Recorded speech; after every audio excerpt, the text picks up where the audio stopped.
오늘 설교 제목이 전심으로 하나님 찾기를 언약하고 맹세한 백성들입니다. 지난주와 그 전주 역대하를 통해서 하나님께서는 같은 말씀을 계속 반복하고 계시더군요. 또 지난 주일 이미의 선교사를 통해서도 같은 말씀으로 말씀하시는구나. 그래서 오늘 설교를 전심으로 하나님을 찾기를 언약하고 맹세한 백성들이라는 제목으로 준비를 했습니다. 인간은 하나님의 자리에까지 올라간 죄인들이죠. 그런 죄인인 자신을 하나님이 사랑하셔서 하나님 자신이신 예수님의 십자가의 보혈로 단번에 모든 죄를 완전히 다 용서해 주셨습니다. 그리고 또 그렇게 그분이 하나님으로서 그렇게 하셨음을 믿을 수 있는 증거로 부활하셨습니다. 그런 주님의 사랑 앞에 자신이 죄인임을 겸손히 인정하고 회개하고 자신이 주인 됐던 자리에, 바로 그 자리에, 그 마음 자리에 죽으시고 부활하신 예수님을 자신의 인생의 주인으로 모시는 자들을 영원히 구원하시고 하나님의 자녀로 다시 태어나게 하셨습니다. 지금 제가 말씀드린 내용을 한 단어, 두 글자로 말하면 이게 뭔가요?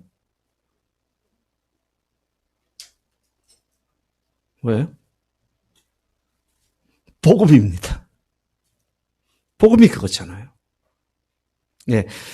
그런데 이 단순한 복음을 믿고 받아들이는 일이 그렇게 쉬운 일만은 아닌 것 같습니다.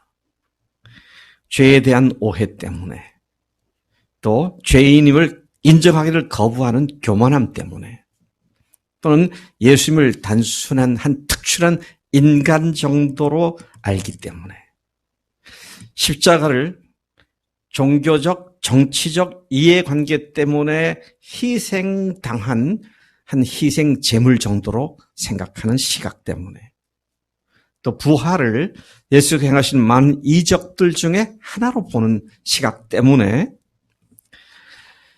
또 단순히 죄책감으로 하나님께 죄송하다는 말을 회개로 오해하는 것 때문에, 그리고 예수님을 향한 긍정적 태도와 지식과 태도를 갖는 것을 믿음으로 영접하는 것으로 착각하기 때문에 이 오해와 착각이 교정되기까지 꽤 시간이 걸리는 것 같습니다.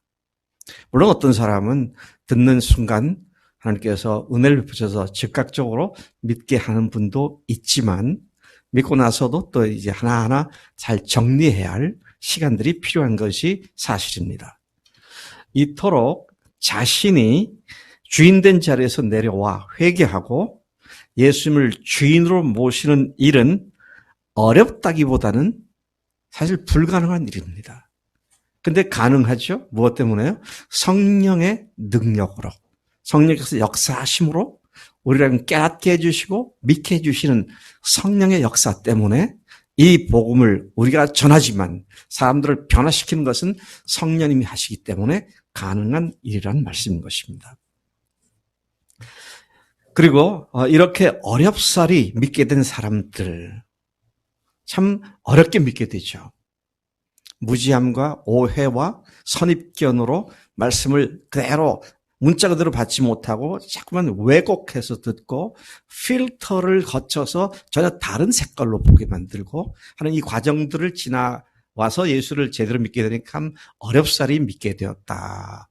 제가 그런 표현을 하고 있는데요. 이렇게 믿게 된 사람들에게 하나님은 모든 죄를 사해 주시며 성령님께서 그 안에 들어오시고 아예 우리를 하나님의 자녀라고, 하나님의 백성으로서 하늘 가족으로 받아주신 놀라운 복을 우리에게 주셨죠. 더더구나 성령께서는 이제 우리 속에 거주하시면서, 그리고 천국 소유를 이미 가진 자가 되게 하신 어마한 하늘의 복을 부음받은 자가 바로 믿는 우리들이라는 것이죠. 이것이 너무 거대한 변화였기 때문에 성경은 우리를 아예 하나님께서 재창조하셨다고, 새로운 피조물이라고 그렇게 말씀을 해주고 계십니다. 이 복음에 감동한 우리는 부활하신 예수님을 나의 주, 나의 하나님이시라고 그렇게 고백하고 천국 소망으로 인하여 주님 안에서 기뻐하며 살아가는 자들이 되었습니다. 아멘이시죠? 네. 근데 문제는 그렇게 어렵사리 믿게 된 그 사건이 결승점을 도착한 육상선수가 결승점을 통과해서 가슴에 테이프를 끊는 지점이 아니라 준비 땅 하고 출발선을 방금 떠난 것이 바로 이 믿음이라는 것입니다.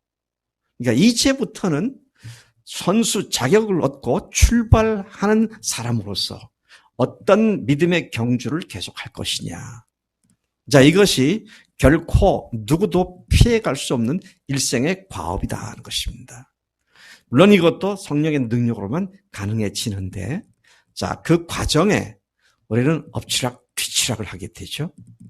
어떤 사람은 그야말로 영적 성장의 과정이 엎치락 뒤치락 오르락 내리락 업 앤 다운을 반복하면서 어떻게 보면 맨날 그 자리에 머무르는 것 같은 그런 상태에 있을 수도 있습니다. 따라서 우리는 주님을 주님으로 모신 사실을 항상 다시 새롭게 리뉴얼하고 새롭게 하고 다시 주님 앞에 우리 자신의 믿음을 개혁하고 주님 앞에서 우리를 다시 출발하는 그런 믿음의 자세를 갖는 것이 너무도 필요하다는 것입니다. 어떤 면에서는, 바로 이런 점에서는 어떻습니까? 우리의 믿음은 날마다 새롭게 개혁돼야 한다. 개신교도들을 영어로 프로테스탄트라고 그러죠? 프로테스탄트란 말은 뭡니까? 저항하는 자들. 네? 저항하는 자들. 이 말이 나오게 된 건 로마 카톨릭의 잘못된 교리나 행습에 대해서 저항하여 믿음으로 구원받는 하나님의 백성들이 마땅히 이렇게 살아가는 것 아니냐 하면서 그들로부터 튀쳐나와서 개신교를 만들었기 때문에 개신교라는 영어 단어는 아예 처음부터 프로테스탄트 그러죠. 저항하는 사람들 그런 말입니다.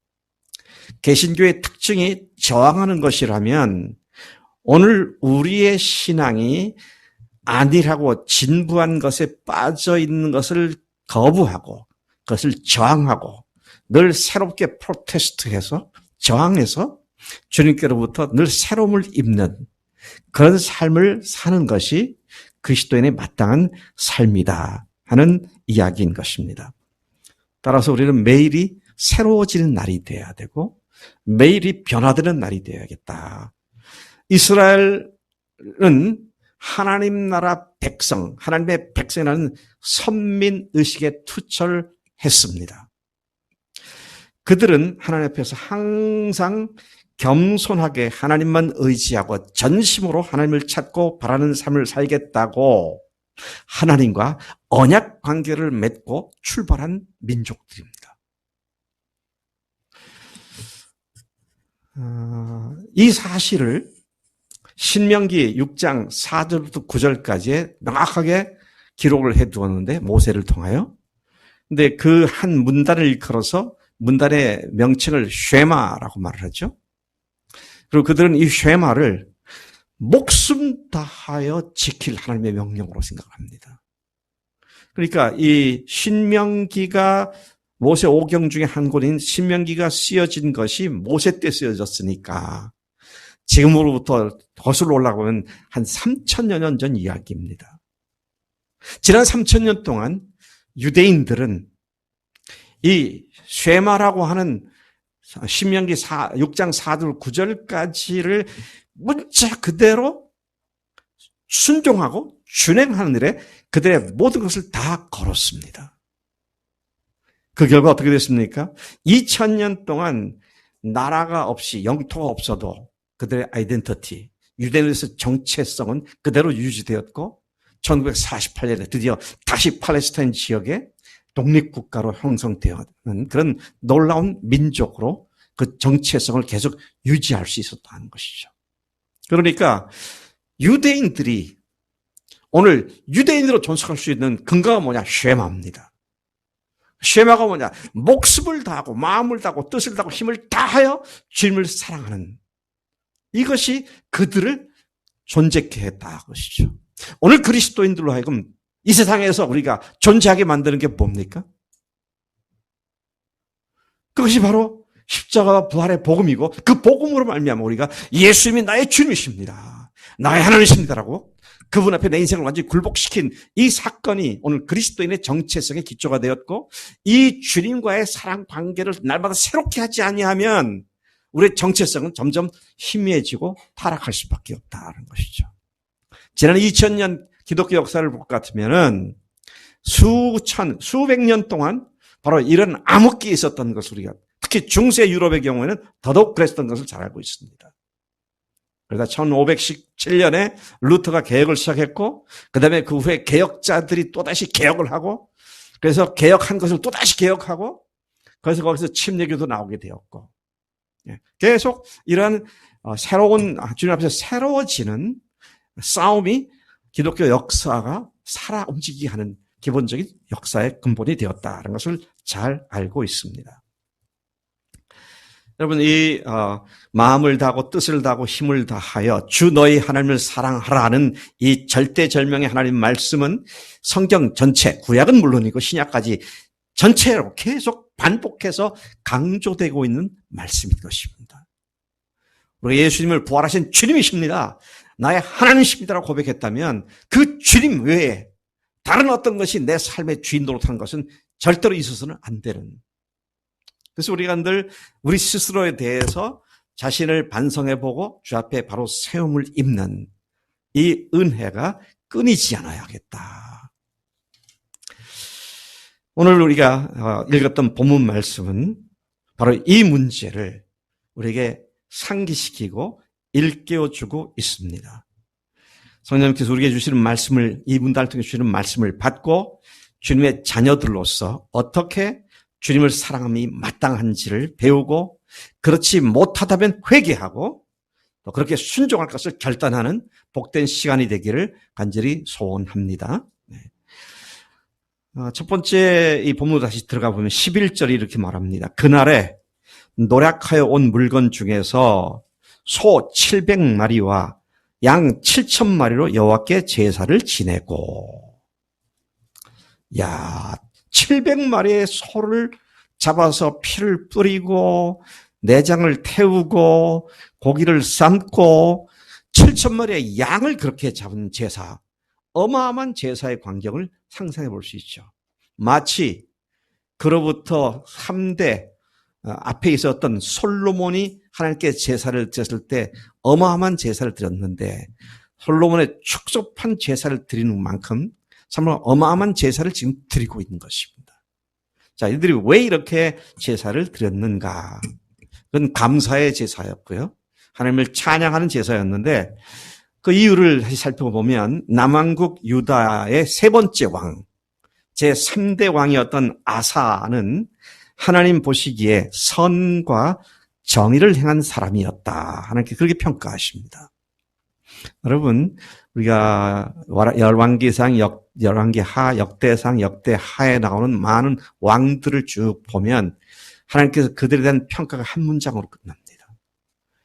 그가 하나님 보시기에 선하였더라. 자, 그러면 여러분, 지금까지 여러분들이 믿고 살아온 주님 앞에서 여러분들이 섰을 때 안수님은 여호와 앞에 하나님 앞에 선한 사람이었더라. 그렇게 불림을 받을지 과연 어떻게 내가 하나님께 평가를 받겠는가? 굉장히 중요한 문제라고 생각해요. 한 문장으로 우리가 평가될 때에 하나님 앞에서 선한 자였느냐 악한 자였느냐.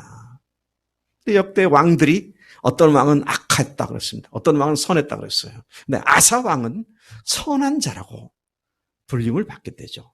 남북 이스라엘이 나뉘어져 가지고 마치 우리의 남한과 북한이 나뉘어 있듯이 북이스라엘과 남유다, 남쪽이 유다 왕국이죠. 유다 왕조의 세 번째 왕 아사 왕이 그는 작은 종교 개혁자로 알려져 있고, 참으로 그의 생애 마지막 부분에 아까 성의자매 간증에서 잠깐 나온 것처럼 실수한 부분이 있긴 하지만 전반적으로 그의 생애에 대한 하나님의 평가는 선하고 정의로웠다. 그렇게 말씀을 듣고 있는 왕인 것입니다. 그가 한 일을 보면 이방 제단과 산당들을 다 없애버리고 주상, 주물로 만든 우상들 이런 것들 다 깨뜨리고 아세라상을 찍어버리고 백성에게 명령하여 조상들이 믿던 하나님을 다시 찾아라. 그의 율법과 명령을 행하라. 그렇게 명령을 했으며 또 모든 성읍에서 산당과 태양상을 없애버린 어마어마한 개혁자의 역할을 했습니다.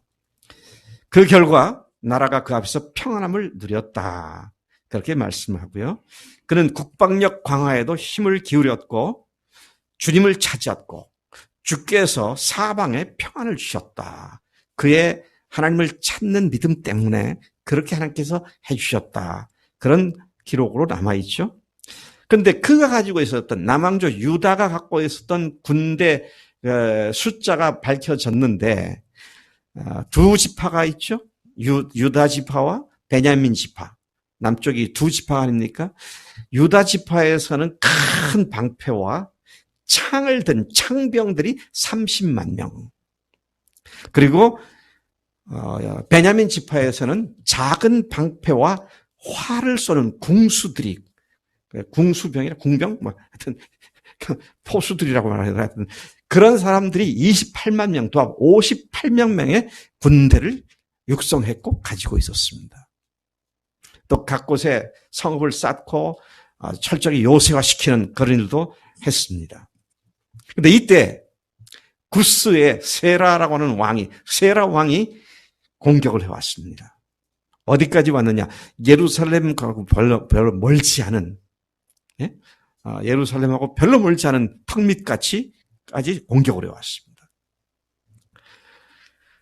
그런데 그들이 거기까지 오는 과정에서 알려진 걸 보니까 100만 군대입니다. 100만 군대. 58만 명의 100만이면 거의 절반 이상이 절반이 되죠. 이쪽 병사들보다 상대방이 배가 많은 겁니다. 그리고 지금까지 파죽지수로 예루살렘까지 턱밑까지 올라왔고요.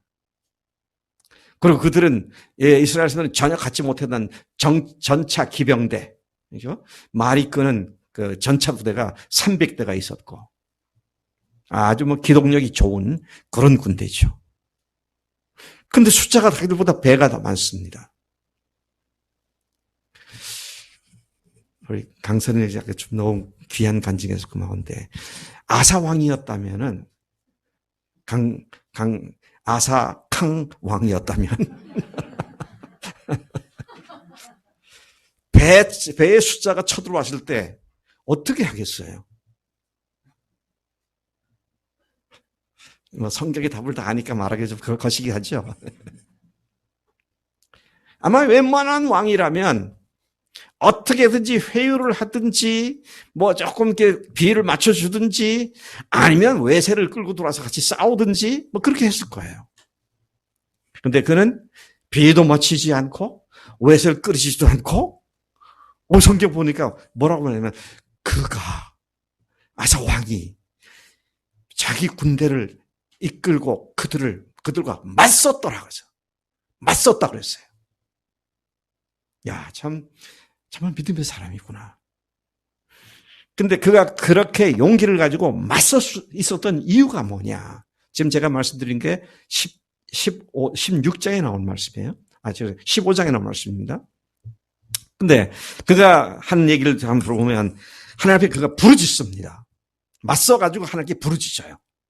근데 뭐라고 부르짖냐면 우리 하나님 여호와여 우리를 도우소서. 우리가 주를 의지하며 주의 이름을 의탁하였고 이 많은 무리를 치러 왔나이다. 단순히 와서 방어하는 게 아니라 이들을 치러 왔다고 말을 합니다. 와, 정말 담대한 믿음을 가진 사람이었구나. 하나님께 그것을 아뢰고 그렇게 말씀을 드리고 도와달라고. 그러면서 하는 말이 뭡니까? 원하건대 사람이 주를 이기지 못하게 하옵소서. 이 전쟁을 사람과 하나님의 전쟁으로 알고 이해했더라 것입니다.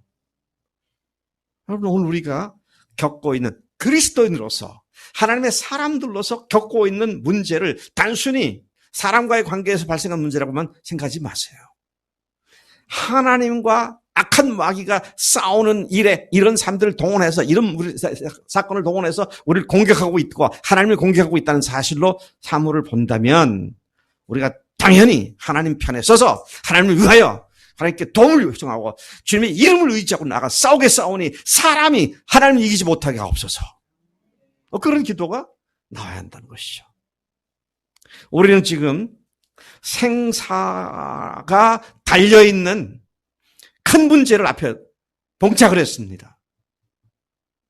안 집사님의 병환이 바로 그런 문제 아닙니까? 의사들은 너 별별 주관수가 없어서 어떻게 할지 모르는 것 같아, 아직도. 우리가 아는 상식적으로 보면 안 집사님 회복하기 어렵겠다 이런 생각밖에 안 드는 상황이에요. 그런데 저는 안 집사님을 연약한 모습을 보는 가운데 우리 교회가 심한 중병에 걸린 것을 봅니다. 하나님께서 이걸 보여주시기 위해서 안 집사님을 어렵게 대신 우리로 하여금 질고를 지게 만드셨구나. 그런 생각이 들어요. 우리가 어떻습니까? 다른 교회보다 구멍 기운 복음을 알고 십자가와 부활의 복음을 통해서 우리가 확신이 있다고 그렇게 되지만 말씀하신 대로 목숨 걸고 마음을 다하고 전심하여 주님을 사랑하는가 하는 문제입니다. 주님은 안 속으세요. 우리는 우리 자신을 속일 수 있고 주변을 속일 수 있습니다. 그러나 우리 속 깊은 것을 바라보시는 주님께서는 우리가 지금 어떠한지를 드러내시기 위하여 이렇게 어려움을 겪게 하시는 줄로 전 그렇게 받아들여지더라고요. 제가 그렇게 기도합니다. 그렇게 기도하자고 여러분들 요청드렸어요. 안 집사님을 괴롭히는 병만은 하나님을 대적하는 마귀가 우리가 맞서자고 덤벼든 것이고 하나님을 갖다 이기겠다고 덤벼드는 것인데 하나님이 어떻게 그런 마귀한테 지시겠느냐고요. 따라서 우리가 해야 할 일이 뭡니까? 내가 정말 전심전력하여 주님을 찾지 않는 이 불신앙을 회개하고 주님 앞에 반드시 서는 이럴 때 우리의 중병도 낫게 하시고 안 집사님의 병도 낫게 하시는 하나님 놀라운 역사가 일어날 줄로 믿습니다. 이 전쟁은, 이 싸움은 사람이 하나님을 이기려고 덤벼든 싸움이었는데 하나님 도와주시옵소서. 우리가 주님의 이름을 의탁하고 나가 싸우겠습니다. 참 아사 왕이 문제의 원인도 정확하게 알았고 그 문제에 어떻게 맞서야 하는지도 알았고 그렇게 기도하는 모습이죠. 근데 여러분 여기에서 이 성경 본문이 이렇게 말하고 있지 않습니다. 아사가 기도하니라 그렇게 말 안 했어요. 어떻게 했습니까? 부르짖었다고 말했습니다. 부르짖었다고. 여러분, 저도 아주 젠틀하고 나이스하기를 좋아하는 사람입니다. 다른 사람들한테 이렇게 거칠게 대하거나 안면 몰수하고 문화를 못하는 사람이에요.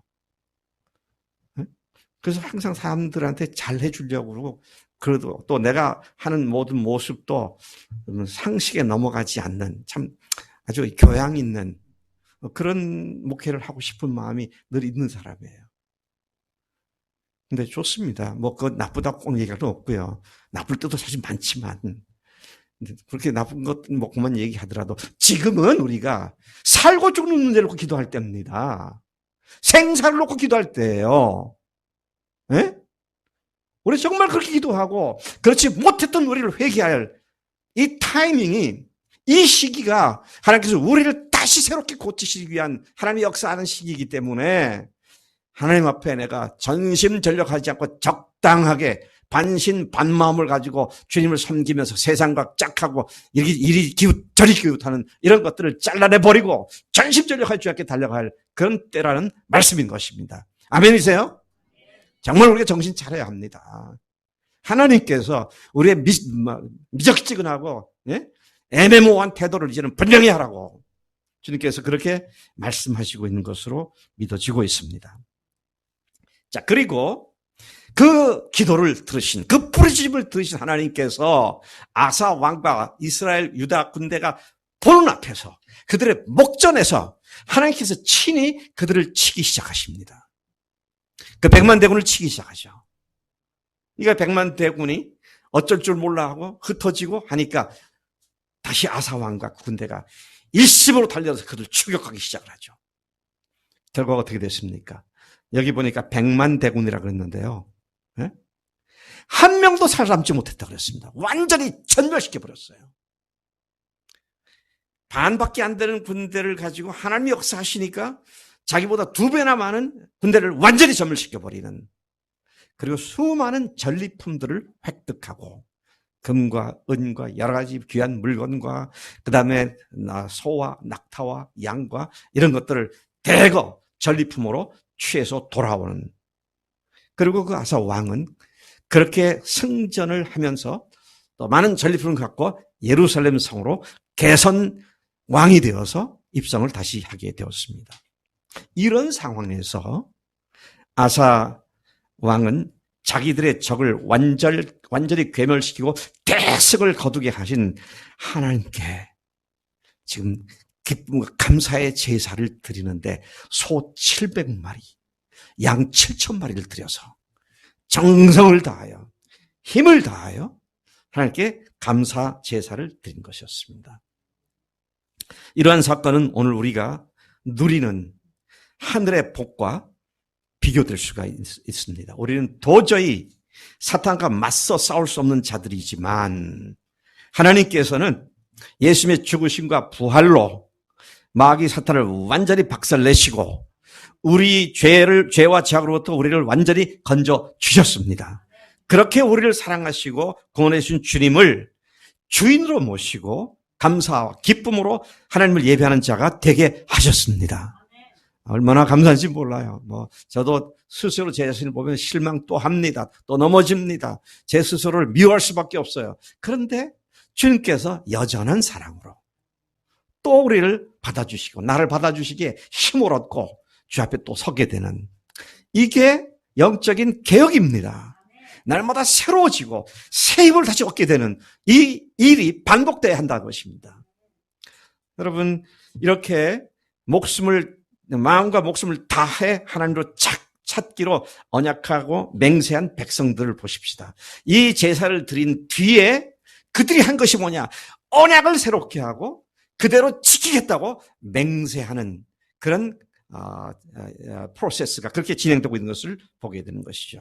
아까 우리 읽었던 11절 후에 12절부터 14절까지 보면 또 마음을 다하고 목숨을 다하여 조상들의 하나님 여호와를 찾기로 언약하고 이스라엘 하나님 여호와를 찾지 아니하는 자는 대소 남녀를 막론하고 죽이는 것이 마땅하다 하고. 와, 대단한 결단입니다. 그렇게 안 하는 자들은 남녀노소를 불문하고 다 죽여야 한다. 와, 대단한 얘기죠. 그리고 무리가 큰 소리로 외치며 악기를 불어대며 여호와께 맹세하며 온 유다가 이 맹세를 기뻐했다. 이렇게 성경 본문이 우리에게 그들의 모습을 잘 보여주고 있습니다. 그들은 목숨을 다해 하나님을 찾겠다고 언약하고 맹세했습니다. 그렇게 하나님을 찾지 않는 자들은 모두 죽이는 것이 마땅하다고 큰 소리를 외치며 맹세했습니다.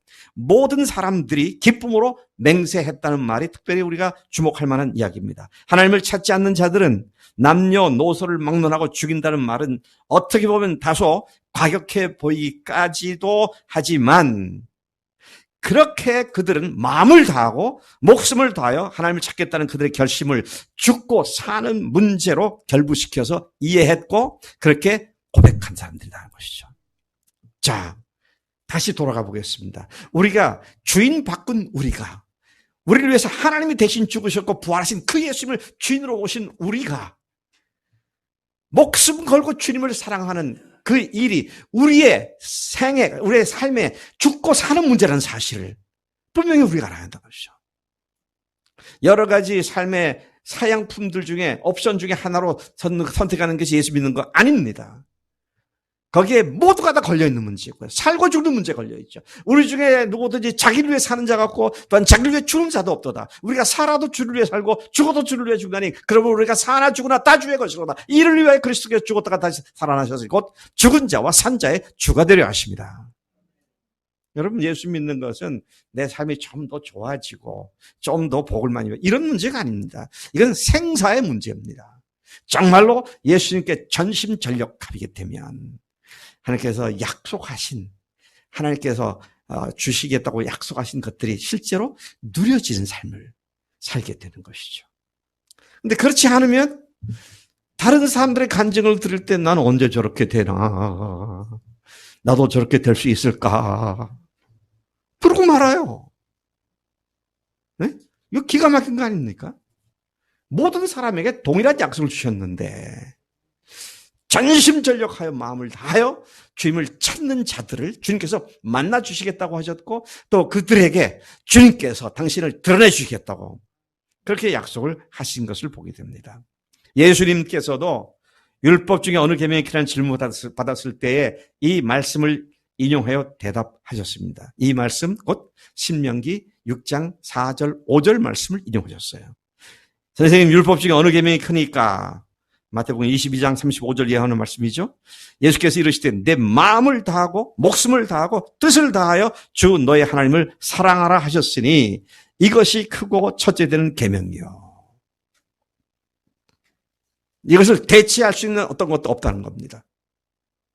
이게 절대적인 하나님의 가장 큰 명령이다. 오늘 여기서 나는 여러분들에게 매우 중요한 질문을 드립니다. 정말 중요한 질문을 드립니다.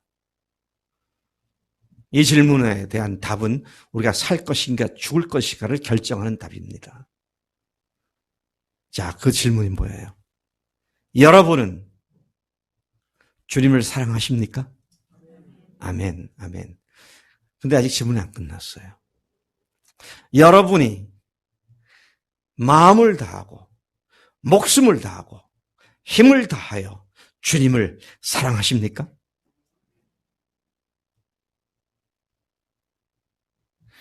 하나님이 그렇게 평가하실 건가? 내가 주님을 믿고 섬기는 이 모습을 하나님께서 와, 너 정말 목숨 다하는구나. 참 귀하다. 그렇게 보실런지. 에고. 저게 모양 갖추긴 하는데 내 능력은 부인하는 자구나. 그렇게 말씀하실지 말이죠. 오늘 본문에서 그리고 신명기에서 또 이스라엘 전 역사를 통해서 그리고 주님 자신께서도 말씀하신 대로 나는 정말로 마음을 다하고 목숨을 걸고 힘을 다하여 주님을 섬기고 사랑하고 있는가. 실제적인 여러분들의 모습을 살펴본다면 당당하게 나는 주님을 목숨 다해 사랑합니다. 사랑하고 싶습니다 말고요. 합니다. 그렇게 말할 수 있겠는가. 경건의 모양은 있는데 경건의 능력을 실제로 누리지 못하고 있지는 않은가. 그래서 베드로가 바울이 쓴 말씀 중에 보면 경건의 모양은 있으나 경건의 능력을 부인하는 자로다. 경건의 모양이 뭡니까? 예배에 참석해서 예배 드리는 겁니다. 또 뭐예요? 기도하는 시간에 기도하는 겁니다. 또 뭐예요? 모여서 교제할 때 교제하는 겁니다. 그런데 그 예배와 그 기도와 교제 속에서 주의 음성을 제대로 듣지 못하고 있다고 한다면 주님의 말씀을 들어도 한쪽 귀로 듣고 끝나면 다시 끝나버리고 일주일 내내 그것 생각하지 않고 살아간다고 한다면 그건 아무 의미 없는 것이죠. 무의미한 것입니다. 그래서 제가 조금 말이 거칠게 들릴지 모르지만 제가 참 마음에 아픔을 갖고 얘기를 하게 됩니다. 기도 합례하고 모양은 내는데 실제로 깊이 기도하지 않고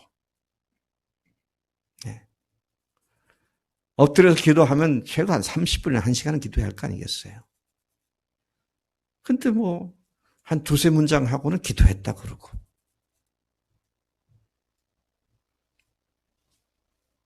참 주님 앞에서 이것이 전심을 다하는 우리의 모습인가? 그건 아무것도 아닌 것 같아요. 자신이 설정해 놓은 교회 생활이나 자신이 설정해 놓은 신앙 생활의 선을 결코 넘지 않겠다는 아주 고집스러운 우리의 교만한 태도.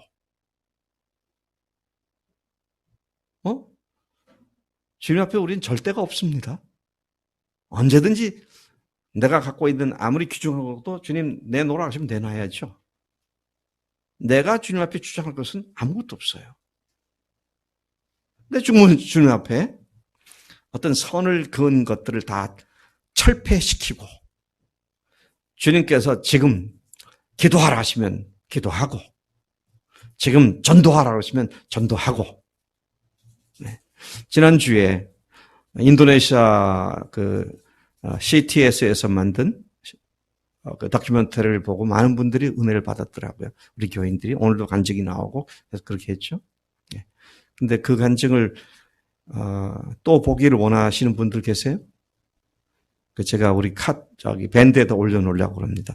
강형제한테 내가 보내줬는데 봤어요? 보냈다고 내가. 근데 거기에 아무도 사역자가 가지 않는 외딴 섬 오지에 하나님께서 가라 그러시니까 가잖아요. 가라 그러시면 가는 겁니다. 아이, 하나님, 거기는요, 걸어가면은요, 8시간 걸리고요. 오토바이 타도 2시간 걸리고, 길도 포장 안 돼서, 비가 온 날은 완전 죽탕이고, 어떻게 갑니까? 그렇게 말했으면 아무 일도 일어나지 않았을 거예요. 근데 거기에 순종한 사람 때문에 여러분들이 지금 도전을 받고 은혜를 받잖아요. 이게 나비 효과인 것 같아. 나비 효과 아시죠? 남미에서 아마존 정글에서 나비 한 마리가 날개짓을 하는 것이 미국 북미주에 거대한 태풍으로 영향을 미친다. 오늘 여기에서 한 사람의 순전한 간증이 전 세계에 감동을 줄 수 있는 거거든요. 자, 그런 의미에서 우리가 목숨 걸고 주님을 사랑한다 그러면 우리 교회에 많은 사람들이 와서 여러분들의 간증을 좀 들어보고 싶고 그렇게 할 거죠. 그래서 여러분, 우리가 주님 앞에서 기도해야 할 때는 기도해야 하고, 기도할 때 목숨 걸고 기도하라면 목숨 걸고 기도하고, 그렇게 해야 합니다. 참 우리 교인들 제가 너무 사랑하지만 또 한쪽으로 너무 안타까워요. 제가 뭘 하자 그러면 잘 안 해. 잘 안 하니까 제가 속이 상할 때가 많아요. 또 속이 상한 걸 다 일일이 얘기하면 또 그 얘기한다고 실족할까 봐 말도 못하고 또 그냥 삼키고. 근데 이제는 좀 얘기를 해야 할 것 같아. 이게 내가 잘하는 게 아니구나. 나이스하고 젠틀하다는 얘기만 들어서는 안 되겠구나. 정말 사랑한다면 그런 얘기를 해야겠죠. 여러분, 이미 1달 반이 지났습니다. 뭐가요? 안 집사님의 발병 소식을 들은 것이 1달 반이 지났습니다. 아까 일부 예배 때 은혜 자매가 안 집사님을 위해서 기도하는데 한두 문장 정도를 하고 마치 한 것처럼 내가 그렇게 한 것에 대해서 회개한다 그랬는데 여러분 1달 반 동안에 정말로 안 집사님 위해서 얼마나 간절하게 기도를 하셨나. 안 집사님을 위해서 기도하기 전에 내 영적인 암세포를 위해서 회개하는 기도를 얼마나 했는가. 이것이 우리가 사는 길입니다. 아니면 죽어요. 우리 교회가 하나님께서 탄생할 때, 생길 때 주시는 소명이 있잖아요. 그 소명이 3가지 아닙니까? 모든 교인이 주님의 주대심 앞에 완전히 굴복하는 그런 교회. 또 모든 교인이 사명자의 삶을 사는 교회. 하늘 가족 공동체로 정말 목숨을 주고 받는 사랑으로 특징 지는 교회. 그 소명을 이룰 것이냐 말 것이냐. 근데 그것을 이룰 수 없다면 이 교회가 존재할 이유가 없습니다. 왜? 그렇지 않은 교회들이 수없이 많으니까 one of them, 그들 중에 하나가 돼버린다면 이 교회는 존재할 이유가 없는 겁니다. 그런데 우리가 주님 앞에 바로 세워지게 되면 수많은 교회들로부터 배울 것을 우리로부터 배우게 되고 또 이것이 확산되어서 교회가 마땅히 세 가지 정신이 뚜렷한 교회들로 가끔씩 생겨나는 이런 일들이 가능한 줄로 믿습니다. 우리가 회개하고 전심전력으로 하나님께 매달리고, 예, 내가 생각하는 어떤 것 때문에 모이자 할 때 안 모이고 뒤로 미루고 내가 하기 싫으니까 또 뭐 내가 하고 싶은 거 하느라고 그렇게 해서는 안 되겠다 하는 것이죠. 주님께서도 비유로 말씀하신 적이 있어요. 나를 따라오너라 초청하니까 나는 소를 샀기 때문에 소를 시험하러 가야 하기 때문에 나중에 하겠습니다. 나는 밭을 샀기 때문에 밭을 좀 보러 가야겠습니다. 또 어떤 사람은 나는 장가 갔기 때문에 나중에 따르겠습니다. 결론은 똑같아요. 순종하지 않은 겁니다. 이유는 다양해요. 이유는 다양합니다. 다 나름대로 이유가 있다고 생각을 해요. 근데 지금 주님 앞에서 무슨 이유가 있을 수 있습니까? 목숨 걸고 주님을 사랑한다 그러면 그런 이유가 하나도 이유가 될 수 없는 거죠. 그래서 여러분, 우리가 이 일을 위해서 부르심을 받은 사실을 분명히 확신한다면 더 이상 뒤로 미루거나 그렇게 하지 말고 매 순간순간 주님 말씀하신 대로 즉각 순종을 할 때 나도 놀라운 역사를 하나님께서 나를 통해서 이루실 줄로 믿습니다. 그리스도인의 삶은 되어지는 것이지 그런 면에서 내가 노력해서 만드는 것은 아니다 하는 것이죠. 주님이 하시는 것을 보면 얼마나 신이 납니다. 신이 납니까? 저도 아까 강영지 간증을 들었습니다마는 지난주에 정경래 자매가 그 얘기를 할 때 와 제가 얼마나 기뻤는지 몰라요. 정말 기뻤어요. 왜? 그게 걸림돌이 돼서 강영지가 믿음으로 쫙 차고 올라가야 되는데 그게 자꾸만 끌어당기는 것 같아서 그래서 기도해 왔는데 뜻하지 않게 지난주가 용기 있게 그것도 1시간 얘기한 게 아니라 1시간 또 전도까지 하고 말이죠. 할렐루야. 주님께서 이렇게 강영재가 그러잖아요. 자기도 놀랬다고. 아버지가 별난 소식 거부하시게 받아서 놀랐다고. 그거 주님이 하시는 일입니다. 그래서 우리가 매일의 삶에 주님께서 이렇게 하셨네. 네. 물론 감사함이 있죠. 저는 작은 거지만 인도네시아 이 세미나를 할 때 그 전주부터 목이 간질간질 하더니 그다음에 기침이 나오더니 첫날 기침 때문에 굉장히 어려웠거든요. 근데 많은 사람들이 기도해주고 둘째 날 다 없어졌더라고요. 뭐 한 달 갈 줄 알았어요. 둘째 날 아무 지장 없이 강의를 할 수 있었고. 약도 안 먹었어 그때는. 그래서 제가 늘 집사람한테 야단을 맞지만 약 안 먹는다고. 제가 약 별로 안 먹거든요. 근데 어쨌든 그런 일을 통해서 강의해야 하는 것들, 그 다음 주일이 주일이잖아요. 또 주일에 와서 설교도 해야 되겠고 여러 가지. 근데 하나님께서 다 기도를 응답해 주셨구나. 참 감사한 마음을 갖게 되죠. 여러분, 하나님께서 우리를 놀래키시려고 준비를 하고 계세요. 우리가 주님 앞에 전심전력해서 기도할 때 주님께서 어떻게 하신다고 만나주시겠다고 그랬습니다. 이미 우리를 만나셨지만 이 말은 무슨 말입니까? 우리가 주님 앞에 전심전력해서 회개하며 기도할 때 주님이 나하고 멀리 있는 것처럼 느끼는 느낌을 없애시고 정말 나와 함께 하시는 그 친밀한 감정을 누리게 하시는 그런 일을 하시는 줄로 믿습니다. 또 뿐만 아니라 백성들 사방에 평안을 주셨다. 여러분, 그리스도의 삶이 정상적으로 이어져 가는데 가장 중요한 것이 뭔지 아세요? 그게 평안입니다. 평안. 그래서 바울이 그의 서신서 시작할 때 끝물에 항상 하는 말에 은혜와 평강이 너에게 있을지어다. 평강을 기도한다. 그렇게 얘기를 하죠. 평강을 빼앗겨 버리면 우리는 그때부터 혼돈되고 방황하게 되고 봐야 할 것을 제대로 못 보고 초점을 잃어버리고, 그런데 평안한 마음 가운데에서 사방의 모든 면에 있어서 평안을 누리게 될 때 똑바로 뜨고 주님을 바라보고 달려가는 이 초점 맞추는 일이 가능해지는 줄로 믿습니다. 어떠한 상황에도 불안해하지 않고 자신과 함께 하시는 주님을 의지하기에 삶과 죽음의 문제까지도 뛰어넘는 평안을 우리가 누리게 된다는 것이죠. 2주 전에 보았던 빌립보서 1장에서처럼 죽으면 주님을 만나기 되기 때문에 더 좋고, 그러나 계속 살려주시면 주님의 교회를 섬기는 일 하니까 좋고, 이거 뭐 양수겹장이라 그러나요? 저기 뭐 웃기는 말로 뭐죠? 도박하는 사람들이 꽃패를 들었다 그런 말 하더라고요. 꽃패가 뭔가 했더니 이렇게 해도 좋고 저렇게 해도 좋다 뭐 그런 얘기더라고요. 그러니까 예, 죽어도 좋고 살아도 좋고 감사한 일이고.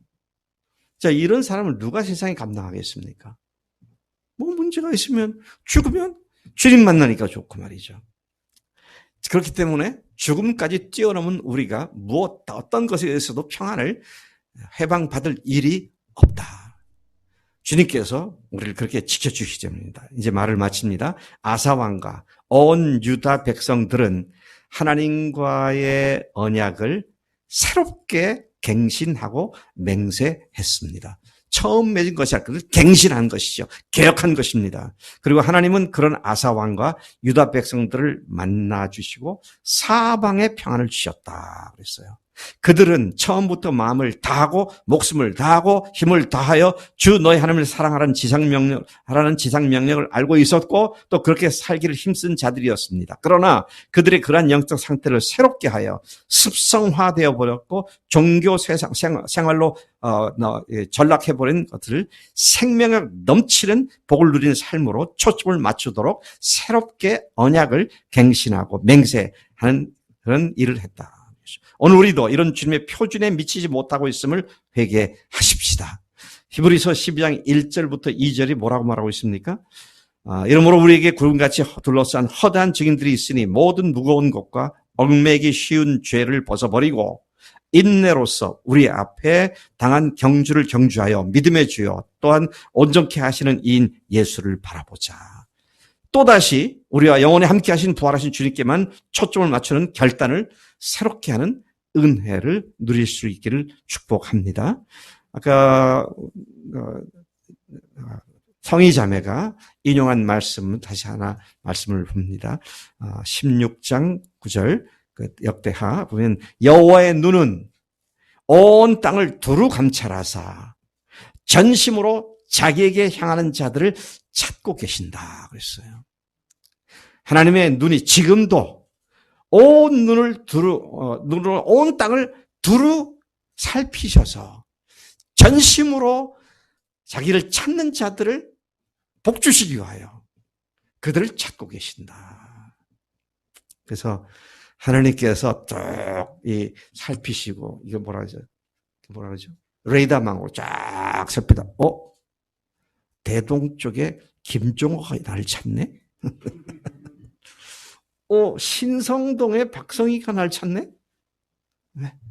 저기, 세종시의 남이숙 나를 찾네? 딱 주님의 레이더망에 걸려가지고 주님께서 복 주시는 그런 삶을 누리십시다. 네. 전심으로 주님을 찾는 자를 주님은 참으로 눈을 부릅뜨고 찾고 계신다. 주님, 제가 여기 있습니다. 저가 보이시죠? 주님, 저를 복 주실 줄로 믿습니다. 그런 기도로 주 앞에 나갑니다. 같이 기도합니다. 하나님 아버지 감사합니다. 오늘 이 아침에 주님 앞에 나와 하나님 아사왕과 온 유다 백성들이 참으로 주님과 언약한 원래의 언약을 다시 새롭게 언약하고 또 다시 새롭게 맹세한 모습 속에 오늘 우리가 어떻게 주님으로부터 십자가와 부활로부터 얻게 된 이 어마어마한 축복을 다시 새롭게 해야 하는지를 또 그렇지 못한 주님께 우리가 온전히 다 헌신하지 못한 것들을 회개하도록 촉구하신 주님의 은혜를 감사합니다. 하나님, 주님과의 관계가 항상 거침이 없게 하시고 주님과의 관계가 항상 더 깊은 곳으로 들어갈 수 있도록 우리 온 교인들을 복 주셔서 주님이 나의 주님이십니다라는 말이 조금도 부끄럽지 않도록 하나님 역사에 주실 줄로 믿습니다. 이번 한 주간 남은 금년 한 해까지 또 앞으로 남은 여생 동안 주님께로만 집중하는 우리가 되도록 역사하실 줄로 믿습니다. 감사합니다. 예수님의 이름으로 기도로 싸움나이다. 아멘. 아멘.